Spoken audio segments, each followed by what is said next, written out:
Hello everyone, myself Siddharth Sherpa back again with today's SST classes.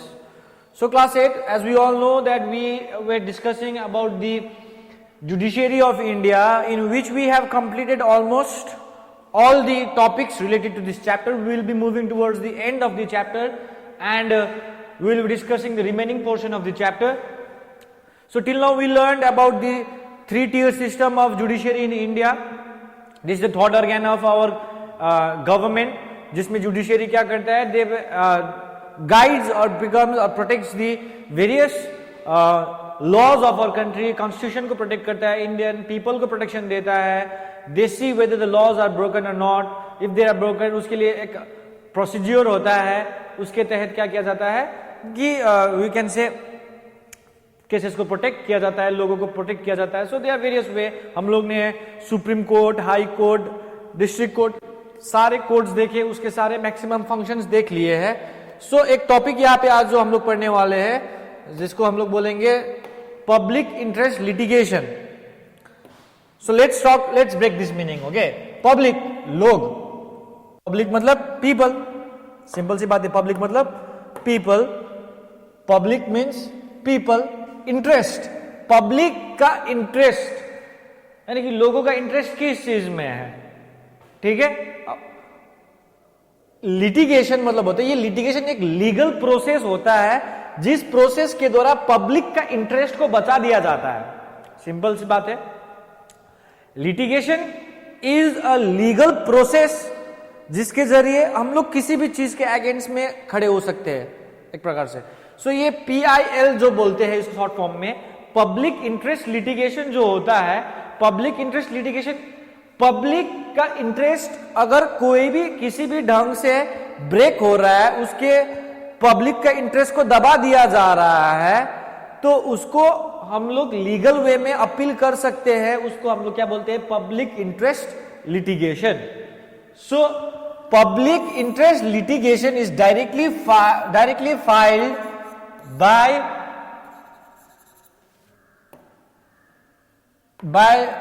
by an individual or a group of people in the Supreme Court.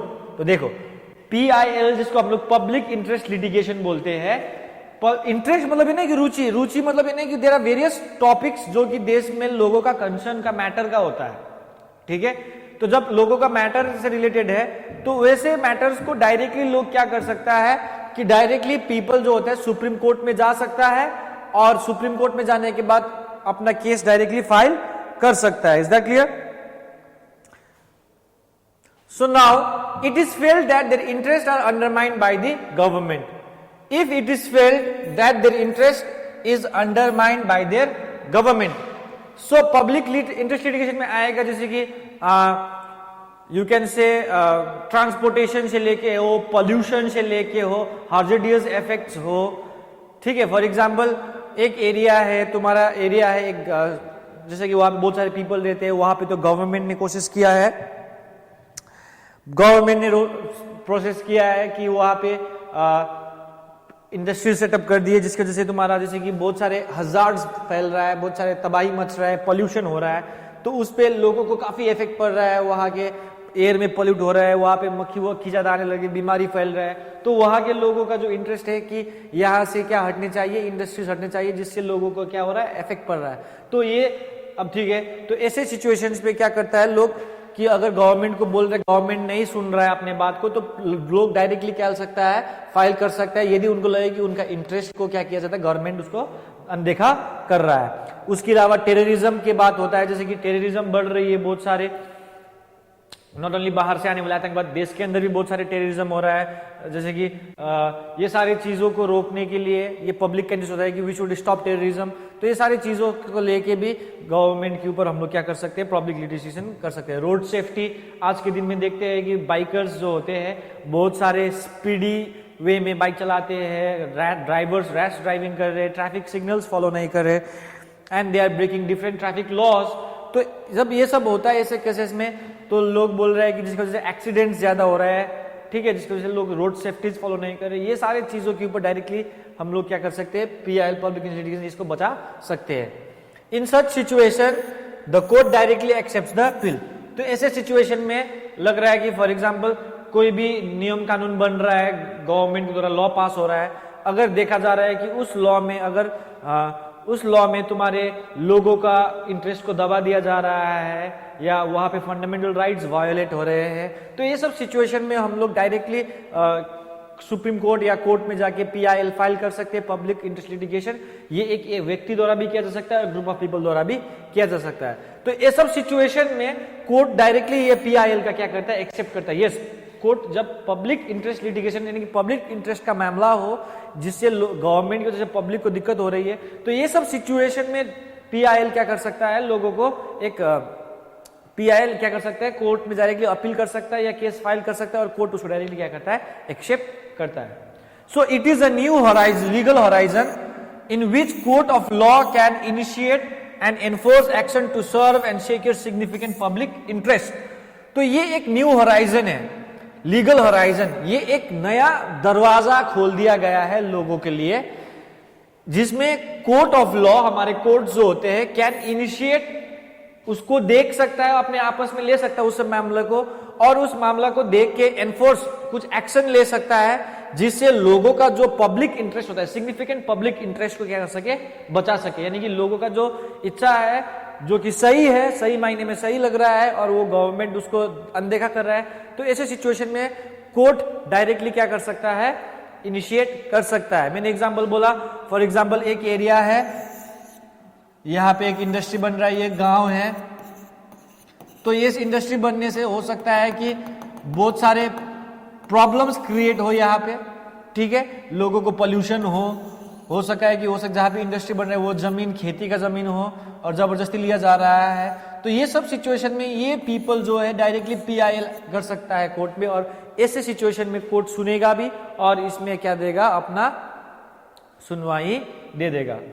The bill has opened a new horizon for the poor and the destitute, यानी कि ये PIL जो बोलते हैं public interest litigation, इसने एक लोगों को दरवाजा खोल दिया, खास करके गरीब लोगों जो कि अपनी आवाज नहीं पहुंचा पाते, तो they can fight for their rights, और पब्लिक इंटरेस्ट को बचाने के लिए ये सारी चीजें कर सकता है। ठीक है, so I hope you understood PIL, ठीक है, जिसको हम लोग telling PIL action PIL। Okay, so now let's talk about the rational of the process.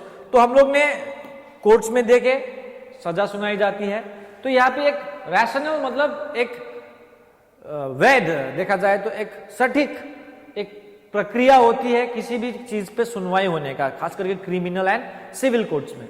ठीक है, so the difference between the civil and criminal cases are the basic parts of the legal system. So जब हम लोग देखते हैं crime होता है एक, जैसे कि बहुत सारे केसेस होती है वो सिविल कोर्ट या सिविल केसेस होती है, और बहुत सारे केसेस क्या होती है, क्रिमिनल केसेस होती है। तो दोनों केसेस जो होता है बेटा वो बेसिक पार्ट होता है लीगल सिस्टम के। जैसे कि हमारा जो इंडिया का लीगल सिस्टम है, जो लॉज एंड रेगुलेशन है, रूल्स एंड रेगुलेशन लॉज जो भी है, उसके आधार में देखा जाए तो ये एक बेसिक पार्ट बनता है हमारे लॉ सिस्टम पे। अब इसका मतलब ये कहने का मतलब ये हुआ कि सिविल केसेस और क्रिमिनल केसेस के लिए, तो मैंने क्या बोला है कि उसके लिए जैसे कि हम लोग डिस्ट्रिक्ट कोर्ट में आते थे, एक सेशन जज होता है, एक सेशन कोर्ट, एक सेशन जज, एक डिस्ट्रिक्ट कोर्ट, एक डिस्ट्रिक्ट जज, दोनों एक ही है, लेकिन अब देखने से पता चला दोनों को अलग तरीके से देखा जाता है। तो यहाँ पे प्रोसेस क्या है वो देखेंगे हम लोग कि सिविल कोर्ट को क्या देखते, कैसे देखते हैं, और क्रिमिनल केसेस को कैसे देखा जाता है। ठीक है, civil laws deal with the rights and obligations. Rights मतलब अधिकार, ऑब्लिगेशंस मतलब किसी का कर्तव्य या जिम्मेदारी बोल सकते हो, of the people and what is required to protect them. तो सिविल केसेस लॉज किसके साथ डील करता है, सिविल मतलब लोगों के साथ, आम व्यक्ति के साथ, कॉमन पीपल के साथ, एवरी सिटीजन पीपल। तो सिविल लॉ किसके साथ डील करता है, राइट्स के साथ डील करता है, लोगों का अधिकार, लोगों का कर्तव्य क्या होता है, जिम्मेदारियां क्या होती है, एंड उसको बचाने के लिए, ये जिम्मेदारियां लोगों को सिखाने के लिए, उनका अधिकार, लोगों का अधिकार बचाने के लिए क्या करता है सिविल लॉज, कुछ भी हो उसको बचाने के लिए क्या करता है, मामला या मैटर को किस तरीके से सॉल्व करना है, या उस किस तरीके से ये हमारे अधिकार या कर्तव्य लोगों तक सिखाना है, बचाना है, ये सारा मैटर कौन देखता है, सिविल लॉज देखता है। यानी कि सिविल लॉज केवल साधारण यानी कि सोसाइटी में लेवल पे लगेगी, जिसमें जो लॉज क्या होता है, अधिकार यानी कि जिम्मेदारियों के साथ डील करता है। फिर अदर हैंड में हम लोग देखेंगे criminal laws deal with the offences and their punishment. Criminal laws किसके साथ डील करता है कि हाँ उसने किस प्रकार के ऑफेंसेस किए हैं, गलतियां किए हैं या किस प्रकार के क्राइम किए हैं और उसका पनिशमेंट क्या होगा ये देखेंगे। सिविल लॉज में मैक्सिमम रूप में देखा जाए तो उतना इम्प्रिजन पनिशमेंट भी देखा जाए तो जैसे कि क्रिमिनल केसेस में पनिशमेंट मिलता है वैसा पनिशमेंट सिविल लॉज में नहीं मिलता है। सिविल लॉज में स्पेशली पेनल्टीज एंड फाइन्स लिए जाते हैं, ठीक है। ऑन दी अदर हैंड हम लोग जब क्रिमिनल लॉज देखेंगे ये देखते हैं कि लोग किस तरीके से क्राइम कर रहे हैं, क्या किस तरीके से लॉ ब्रेक कर रहे हैं, किस तरीके से क्राइम कर रहे हैं और उसका पनिशमेंट क्या होगा वो देखता है। In a criminal offence the state takes upon itself the work of investing and collecting evidences to fight the case in the court and enforce punishments. तो जब क्रिमिनल ऑफेंसेस हो, मान लो कि एक व्यक्ति ने बहुत बड़ा मर्डर किया है या एक पुलिस वाले का हत्या कर दिया है, मान लो ये मर्डर जो केस होता है बेटा, ये रेप जो हो गया, डकैती हो गया, लूटपाट, लोगों का अटेम्प्ट टू मर्डर, ये सारे केसेस जो होता है बेटा, रॉबरी, ये सब क्या होता है क्रिमिनल केस आता है। बहुत बड़ा ऑफेंस है ये, जो कि तुम एकदम संविधान का उल्लंघन कर रहे हो।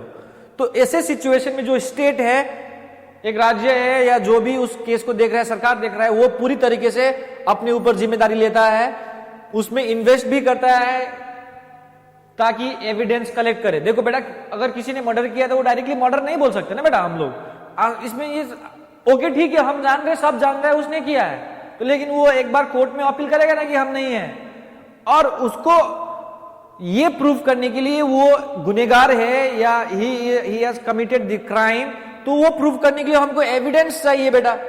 क्या चाहिए? सबूत चाहेंगे। कोर्ट डील्स विद एविडेंसेस, केवल वर्बल ओरल एविडेंस से नहीं होगा। वी नीड एकदम हार्ड प्रूफ, यानी कि एकदम सटीक गवाह चाहिए, एविडेंस चाहिए, विटनेस चाहिए, तब जाके उस व्यक्ति को हम लोग पनिश कर सकते हैं या उसको हम लोग क्या बोल सकते हैं कि क्रिमिनल घोषित कर सकते हैं, ठीक है। तो ऐसे सिचुएशन में एक स्टेट जो होता है बेटा, investing on collecting data evidences सारा अपने जिम्मे लेता है to fight the case in the court and enforce the punishment. तो क्रिमिनल ऑफेंसेस में खास करके स्टेट सारी जिम्मेदारी अपने ऊपर लेता है, चाहे इन्वेस्टिंग करने का हो, चाहे एविडेंस करने का हो, ताकि वो लोग केस को क्या कर पाए, कोर्ट में लड़ सके और एक व्यक्ति जो क्राइम करा है उसको क्या करके क्रिमिनल घोषित कर दे या उसको बेगुनाह साबित कर दे, ठीक है। ये भी होता है। So trials of both the cases also differ in process. Trials जो कोर्ट में पेशकश होती है तो उसका जो ट्रायल्स आते हैं आगे, जी मैं ये अपने क्या बोलते हैं इसको साक्षी रख, गीता को साक्षी रख के, संविधान को साक्षी रख के, किताब में साक्षी रख के मैं जो बोलूंगा सच कहूंगा, सच के सिवा कुछ नहीं कहूंगा। ये सब ट्रायल्स जो होता है बेटा दोनों के लिए अलग होता है। जैसे कि क्रिमिनल केसेस में देखा जाए, they relate to the punishing offenders and steering them or discourage them from doing it again. तो क्रिमिनल केसेस क्या होता है कि या तो उसको पनिश करते हैं, ऑफेंडर्स को सीधा पनिशमेंट देते हैं, या उसको सिखाते हैं, या उसको डिस्करेज करते हैं, उसको हौसला देते हैं, पनिश तो करेंगे और साथ साथ उसको हम लोग डिस्करेज करेंगे कि जो भी क्राइम उसने किया है वो दोबारा ना करे। फॉर एग्जाम्पल एक व्यक्ति ने एक क्राइम किया है और उसने स्वीकार कर लिया है, ही एक्सेप्ट्स, ठीक है, सरेंडर कर रहा है, तो एट द सिचुएशन और वो बोल रहा है हम दोबारा नहीं करेंगे, हो सकता है कि उसमें पनिशमेंट कुछ कम हो जाए, वो अलग बात है, लेकिन पनिशमेंट तो मिलना है क्राइम करने पे, सीरियस क्राइम करने पे, और उसको डिस्करेज किया जाता है कि वो दोबारा से ना किया जाए। लेकिन अदर सिविल केस में देखा जाए, penalties are not directed towards the punishment but prevention and cessation of harmful activities. कभी कभी पनिशमेंट्स भी दिया जाता है या पनिशमेंट नहीं दिया जाता है, लेकिन यस जो सिविल केसेस में जो भी घटनाएं हो रही है वो घटना दोबारा ना हो और दोबारा ना होने के बाद वो दोबारा से और गलत मोड़ ना ले, ये सारी चीजें तुम्हारा सिविल केस में बताया दिया जाता है, ठीक है, ट्रायल्स पे। In the civil cases penalties are not directed towards punishment, penalties directly punishment की ओर नहीं देता है, पेनल्टीज नहीं लेते, लेकिन ये भी दिखाया जाता है but prevention and cessation of harmful activities, कि हार्मफुल एक्टिविटीज को क्या किया जाए, रोक लिया जाए, उसको आगे बढ़ने ना दे, ठीक है। जायदाद और जमीन का मामला हो रहा है, ठीक है, प्रॉब्लम हो सकता है कि जायदाद जमीन के लिए लोग फिर से क्या कर सके, झगड़ा कर लिए, हो सके आपस में लड़ाई झगड़ा कर लिए, हो सके कि मर्डर वर्डर हो जाए, ये सारी चीजें एक्टिविटीज ना हो, ये सारी चीजें एकदम पूरी तरीके से रुक जाए, ये सारी चीजें सिविल केसेस में देखते हैं। So that is it. So now we need a independent judiciary, जब इंडिपेंडेंट रहेगा जुडिशियरी, वो किसी के पक्षपात नहीं करेंगे, वो अपने मर्जी से सटीक डिसीजन देने का काम होता है। तो प्रोविजंस यानी कि सरकार ने, हमारे गवर्नमेंट, हमारे संविधान में ऐसा क्या दिया है कि जुडिशियरी को हम लोग क्या कर सकते हैं, यानी कि इंडिपेंडेंट बना सकते हैं। The appointment of chief justice and the other जजेस of the supreme court is decided in such a way only an efficient person can come forward. यानी कि सुप्रीम कोर्ट, सोचो, न्यायाधीश, पूरे देश का सुप्रीम कोर्ट का, पूरे देश का जुरिस्डिक्शन का तुम चीफ जस्टिस बन रहे हो, जो कि बहुत इंपॉर्टेंट एक पोजीशन है, एक पोस्ट है। उस पोस्ट में रहने के लिए ऐसे ही मामूली व्यक्ति नहीं जा सकता है। ओनली एन एफिशिएंट, जो कि काफी काबिलियत या जो भी जिसके पास बहुत सारे पोटेंशियल है, जो करने लायक है, जो लॉ के बारे में सब कुछ जानता है, वही आ सकता है। जैसे कि हम लोग ने पढ़े थे eligibility for becoming a chief justice of India, ठीक है। द जजेस of the supreme court and the high courts are given very high salaries. These salaries and allowance cannot be decreased during the tenure. Judges और supreme court and high court के जजेस को क्या मिलते हैं, काफी अच्छे सैलरीज मिलते हैं, जो salaries and allowance can not be decrease during the tenure. अब भाई सैलरी इतना अच्छा दे रहे हैं भाई, तो तुमको काम भी क्या करना पड़ेगा, अच्छे से करना पड़ेगा। यू आर इंडिपेंडेंट भाई, तुमको डिसीजन लेना पड़ेगा। देश का सबसे ऊपर पद में बैठे हो, जो कि न्याय के क्षेत्र में। न्याय जो होता है बेटा, सही में न्याय, सही मायने में न्याय मिलना चाहिए। ये नहीं गलती करने वाले को छूट मिले और गलती नहीं करने वाले को सजा मिले, ऐसे नहीं होना चाहिए। सो दैट्स व्हाई इंडिपेंडेंट होना है, किसी के अधीन नहीं रहना है और डिसीजंस एकदम साफ देना है। They are appointed for a very long time, सबको पता है कि they are appointed for a very long time.